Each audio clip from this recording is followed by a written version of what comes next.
Thank you, Senator Blumenthal. Ms. Trottenberg, welcome. Congratulations on your nomination. In your opening testimony, you mentioned that a focus of the Biden Department of Transportation will be to foster innovation and global competitiveness. I couldn't agree more with that objective. Innovation is pervasive in the transportation sector, from drones to autonomous vehicles to rideshare apps to commercial space. I will say, however, that I'm concerned that your record is inconsistent with that objective, and so I want to ask you a bit about that. One area where we've seen tremendous innovation is on-demand vehicle for hire services like Uber and Lyft that have transformed Americans' access to transportation services. This is especially true for poor and minority communities where access to transportation has increased dramatically because of the availability of services like Uber and Lyft. However, these services almost immediately encountered hostile regulatory environments from big cities.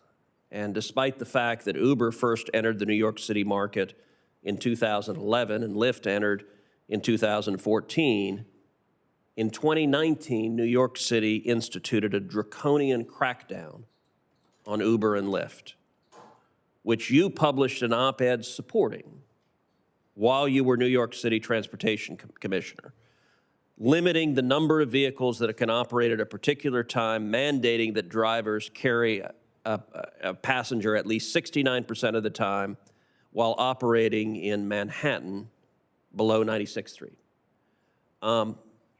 Why did you support draconian regulations on Uber and Lyft, and how is that consistent with promoting innovation in transportation? Thanks for the question, Senator. And I think, I'll speak to New York's experience. I think it's been true in other cities around the country, even around the world. Uber and Lyft entered into New York and very quickly dramatically changed the for-hire vehicle market, which admittedly had been, very much a taxi cab medallion kind of monopoly model. And Uber and Lyft came in, and believe it or not, New York actually was a city that was, both better able to regulate them, but also let them operate pretty liberally. Over the years, they grew to greatly outstrip the size of the taxi industry, and they started to have impacts on the local streets, particularly congestion. And there's no question in New York, I think it became a, sort of an issue of political controversy and a desire to see fewer vehicles on the streets.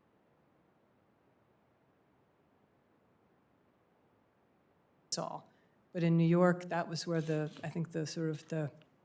politics.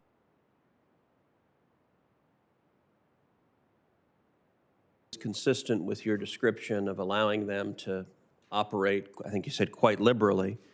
The deputy mayor of operations is quoted in a New York Daily News article. The title of the article is, quote, "New York City to impose some of the world's toughest regulations on Uber and Lyft." And here's what the deputy mayor of operations is quoted as saying: "I think the regulations are very strict considering that we are not allowing them to grow the industry.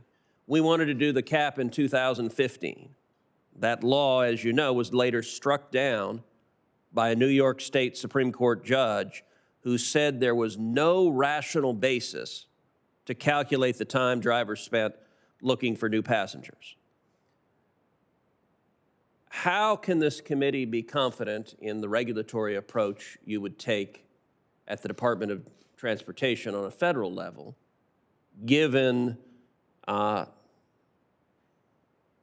use the deputy mayor of operations term, the regulations on Uber and Lyft that were promulgated were very strict and focusing on not allowing them to grow the industry?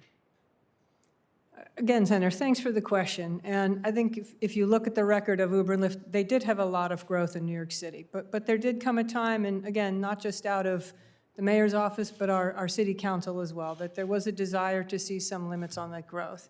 And I would note that I don't think that has prevented working with those companies on some innovative, projects, for example, even as obviously we were having some disagreements on the for-hire vehicle side. New York City entered into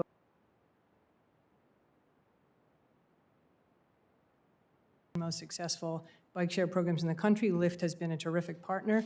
We've expanded now throughout the 4 boroughs. So, you know, at any given time, I think a big city can have its different relationships with the technology companies, but we still found lots of opportunities to partner with them. So you described the previous means of public transportation in New York via automobile as a monopoly-style taxi medallion system. And New York's taxi medallion system is infamous for medallions costing hundreds of thousands of dollars and for a monopoly system, frankly, encouraging corruption, benefiting the rich and powerful, and strengthening the government regulators at the expense of the little guy. You said you were concerned about congestion. Why is it that the regulatory effort wasn't targeting the monopoly-style medallion system, but was instead going after small business owners, the individual who gets an Uber or Lyft, is out there making money for his or her family without a monopoly medallion gifted by the government? Why did you target the small business owners in particular?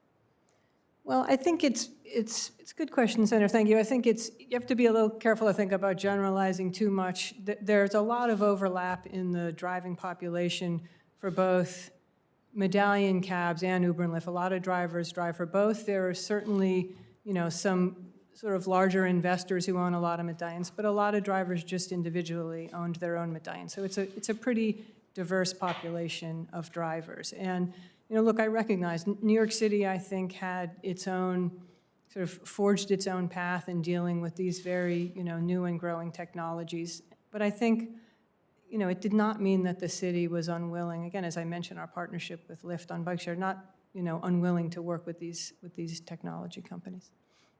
Thank you.